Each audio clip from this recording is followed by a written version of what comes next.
Well, a former Las Vegas politician charged with murdering a reporter is expected to continue testifying in his own defense today. Prosecutors say Robert Tellis stabbed Jeff Gehrman to death after he wrote critical articles about Tellis and his workplace conduct. Tellis took the stand yesterday against his lawyer's advice. He denied the accusations, claiming he was framed.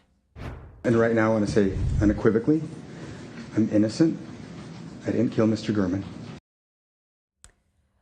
Well, for more on this, I want to bring in CBS News legal contributor and Loyola Law School professor Jessica Levinson. Jessica, this is like a really interesting case. Most people who are accused of murder do not take the stand in their own defense. It's usually, their lawyers advise them against doing so. What stood out to you about Tellis' testimony yesterday?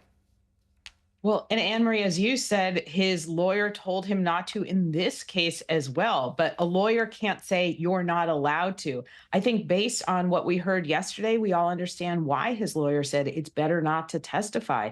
Mr. Tellis gave somewhat rambling testimony for about 90 minutes. There were, I think, more than 12 objections by the prosecution during this testimony, which was, and this was allowed by the judge, in a narration form. He was not doing the typical question and answer with his attorney. He just sat down to try and tell his story.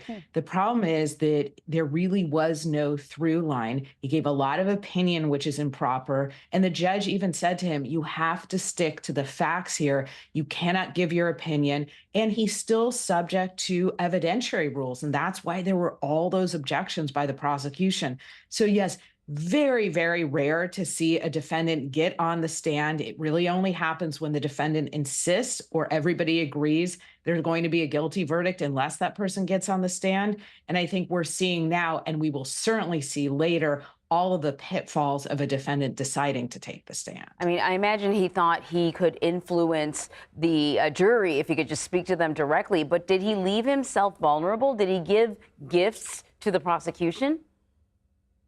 Huge gifts. And frankly, I think the biggest gift wasn't actually in whatever he said yesterday in that 90 minutes. The biggest gift is that he's there, that he's standing in that chair, that he can no longer take the fifth, that he has subjected himself to what is to come. And that's cross-examination in a case.